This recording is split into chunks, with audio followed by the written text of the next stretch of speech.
Salut les amis, coucou les petits loups. Alors aujourd'hui je ne résiste pas à l'envie de vous parler de est-ce que la 4K 60 images par seconde est utile?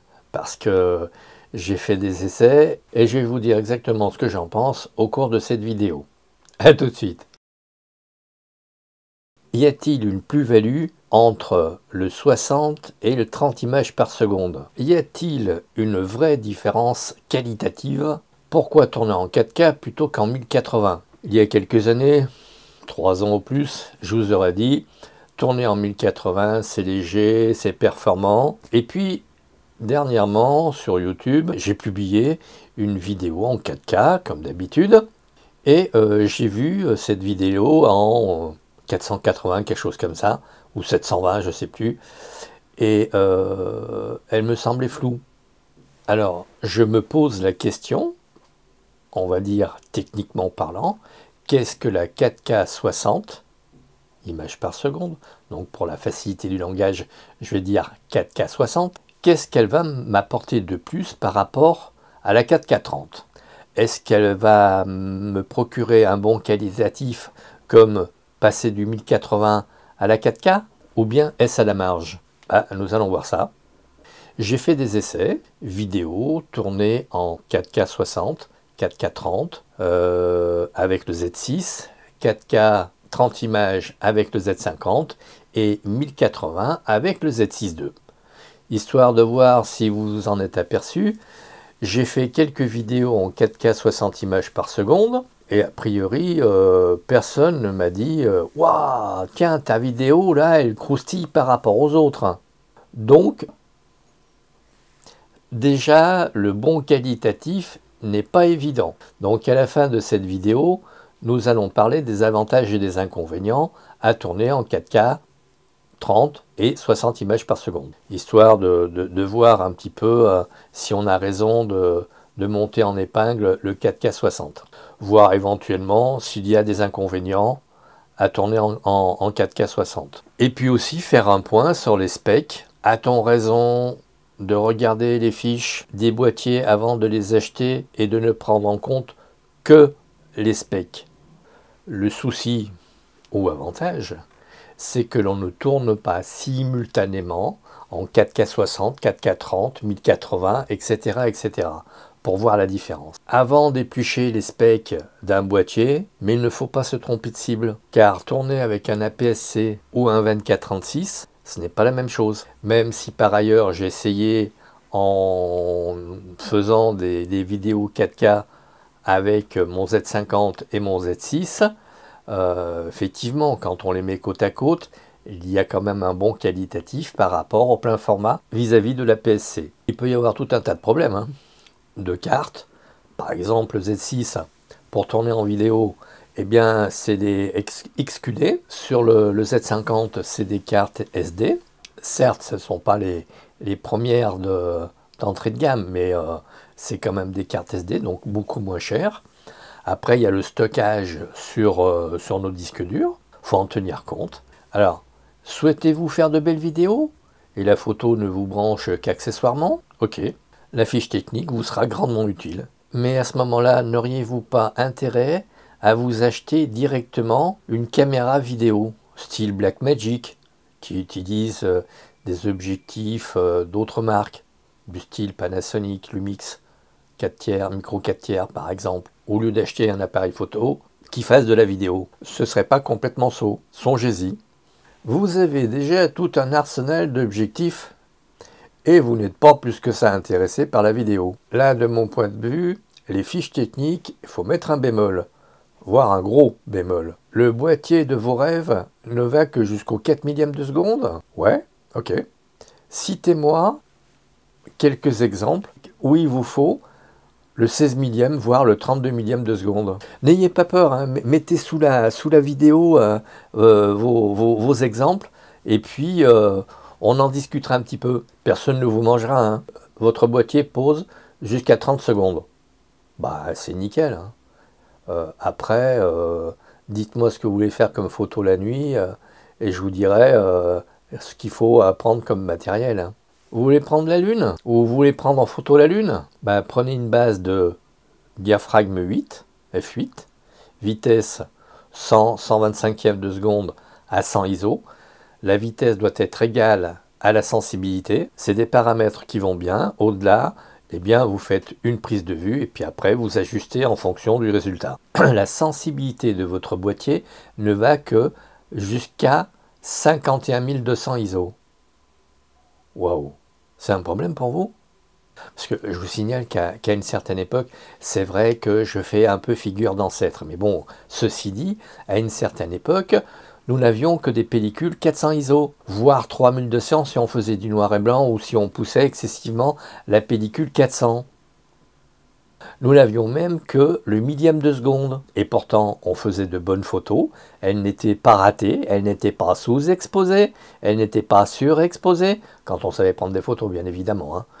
Mais le 8 millième, personnellement, je m'en sers pour avoir des profondeurs de champ infinitésimales, avec une ouverture de 1,4 par exemple. Là oui, effectivement, je pourrais éventuellement mettre le 8 millième de seconde. Si on sait calculer son triangle, à savoir sensibilité, diaphragme, vitesse, on ne devrait pas avoir de soucis majeurs quant à utiliser le 8 millième ou que le 4 millième. Vous voyez ce que je veux dire? Alors, dans la fiche technique, ce qui est important, ce sont les accessoires. Est-ce qu'on a pas mal d'accessoires du style des flashs, des poignées moteurs ou des poignées porte-à-cul, le poids, la compacité? Oui, ça c'est important. Par exemple, le Z50, malgré qu'il ait son armature small rig, il est super léger par rapport au boîtier que j'avais comme le D3. Les cartes, quel type de carte va-t-on bien pouvoir mettre dans ce nouveau boîtier? C'est important. Par exemple, là, sur mon Ninja, mon écran Ninja, pour mon enregistreur Ninja, j'ai un SSD 250 Go. Eh ben, il vaut mieux acheter un SSD 250 Go qu'une carte XQD en 128 Go, par exemple. Et puis, j'ai dire, dernière chose à regarder avant d'acheter un boîtier, c'est de quel budget allez-vous pouvoir disposer? Parce que ce n'est pas la peine de tirer des plans sur la comète si vous n'avez que la moitié du budget pour acheter votre boîtier. Alors, je me lance et je vais faire mes vidéos. Salut les amis, coucou le petit loup. Alors, ceci est un test pour voir si la 4K 60 images par seconde, ça vaut la peine ou pas. Alors c'est parti, je déclenche le chrono. C'est parti pour 1 minute. Je vais faire un test sur 1 minute, de façon à ce que on puisse réellement comparer les chiffres entre eux. Coucou les amis, alors c'est reparti. Cette fois-ci, nous sommes toujours avec le Z6 II, à raison de 30 images par seconde. Alors je tiens à vous signaler que je suis en sortie sur mon enregistreur Ninja V en 4.2 10 bits, donc une qualité relativement excellente.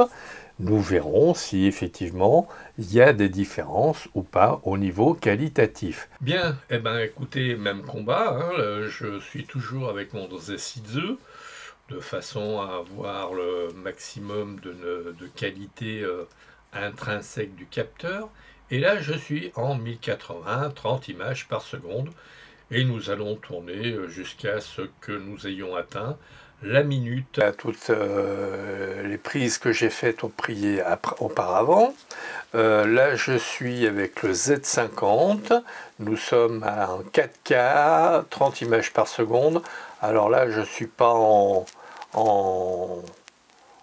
4K 4.2 10 bits. Je pense que ça doit être 4.2 8. Mais bon.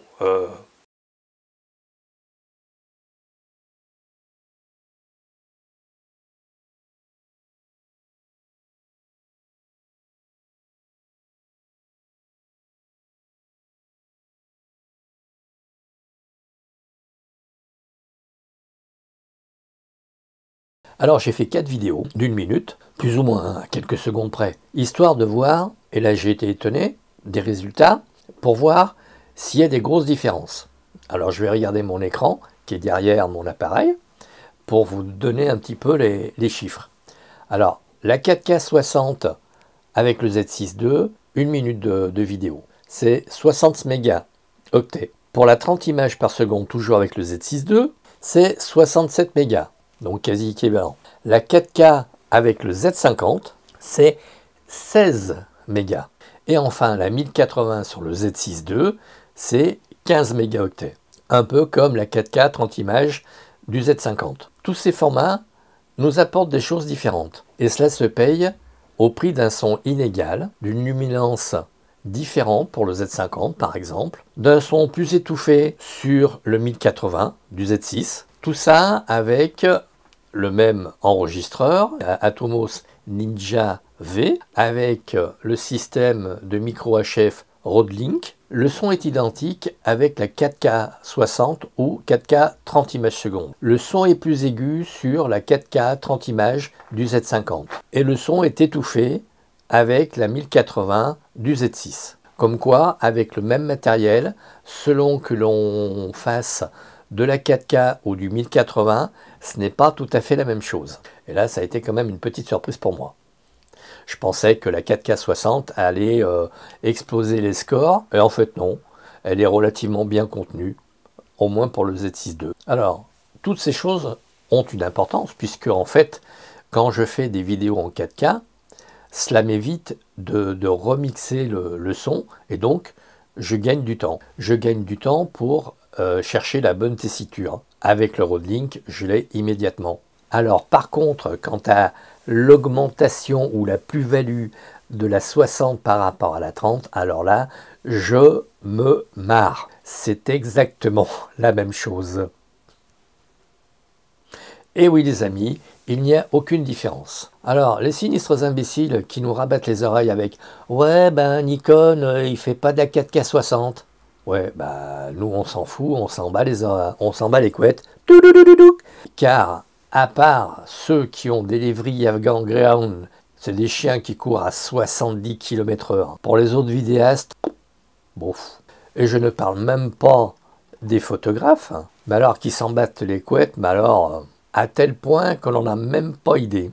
Alors, que les photographes qui déploraient un autofocus un peu à la traîne par rapport à la concurrence, ces photographes-là pourront se réjouir, puisqu'a priori, Nikon les a écoutés et a dopé un petit peu son autofocus. Alors je dis a priori parce que je n'ai pas fait des tests sur le premier autofocus. Puisque j'ai acheté le Z6 II par rapport au Z6 premier du nom. Donc j'ai acheté le Z6 II et j'ai très vite fait la mise à jour pour la 4K 60 et avec un gain pour l'autofocus. On a une augmentation de la performance de l'AF en zone automatique pour les personnes et zone large. Alors, que faut-il penser de tous ces malheureux qui gênent parce qu'il manque ceci ou il manque cela, il va pas jusqu'à, il n'a qu'une rafale que deux. Ben, les vrais testeurs, je les respecte parce que ce sont eux qui font avancer les choses. Par exemple, je ne sais pas, oui, l'autofocus est un peu à la traîne par rapport à la concurrence. Nikon les écoute, puisque bon, c'est quand même... les concurrents sont japonais, mais quand même, quelque part, Nikon a quelque part un honneur à sauvegarder, si je puis dire, et il nous écoute. S'il veut vendre du matériel, il est à l'écoute de sa communauté. Par contre, les autres ahuris qui réclament à corps et à cri des trucs dont on n'a pas besoin, du style la 8K, alors c'est clair que Nikon sortira un jour de la 8K hein, pour répondre aux enquiquineurs, pour dire bon ben voilà, hein, on vous donne de la 8K, ils savent très bien que personne n'en fera pas grand chose, j'ai pas dit rien, mais pas grand chose, n'en fera pas grand chose, mais ils auront la 8K et ils fermeront leur clapet. Quant au 16 millième, qu'est-ce que vous voulez que je vous dise? Dans mon jeune temps, j'ai fait mon armée dans la latte, et je vous l'avais déjà dit, il me semble. Eh bien, les pales des hélicos, si on est au 16 millième, ça fera 2 traits, ou 4 traits au-dessus de l'hélicoptère. Ah bah, ce sera chouette. Qu'est-ce qu'il fait ton hélico, là? C'est une maquette? Ben non, c'est un hélico, il est en plein vol. Mais pourquoi ces hélices sont nettes? Eh bien parce que bon, il a voulu utiliser le 16 millième de seconde et à part avoir les pales d'un hélico net en plein vol, je vois pas. Mais bon. En ce qui me concerne, moi je me réjouis d'avoir tout un arsenal d'automatismes qui m'aident à la prise de vue, qui m'aident à avoir une exposition correcte. Moi je trouve ça génial, pas vous? Quant à la 4K 60, j'ai déjà fait des vidéos tuto en 4K 60. Personne ne m'a dit que ça croustillait plus. Donc par rapport à YouTube, si la différence ne se voit pas, ou pas trop, ou pas assez, j'allais dire que pensez à vos vidéos à vous, qui seront regardées sur des télé 1080 et non pas sur des télé 4K. Donc, est-ce que la 4K 60 est utile? Bah, si ce n'est pour faire des ralentis, de légers ralentis, c'est pas forcément un point technique sur lequel je me battrais. Alors, certains journalistes sont tout le temps en train de faire des demandes plus, pourquoi pas? Mais à un moment donné, encore faut-il qu'il y ait un besoin réel. S'il n'y a pas de besoin réel, c'est, on va dire, étoffer une fiche technique qui est déjà bien remplie. Et moi, ce que je déplore, c'est que certains ne savent pas s'émerveiller des petites merveilles technologiques qu'ils ont dans les mains et en demandent toujours plus. Alors, je ne sais pas vous, mais moi, je vais continuer à faire mes vidéos et mes photos. Et puis, je vous souhaite de faire de belles photos. Merci pour votre écoute. Et puis, à très vite.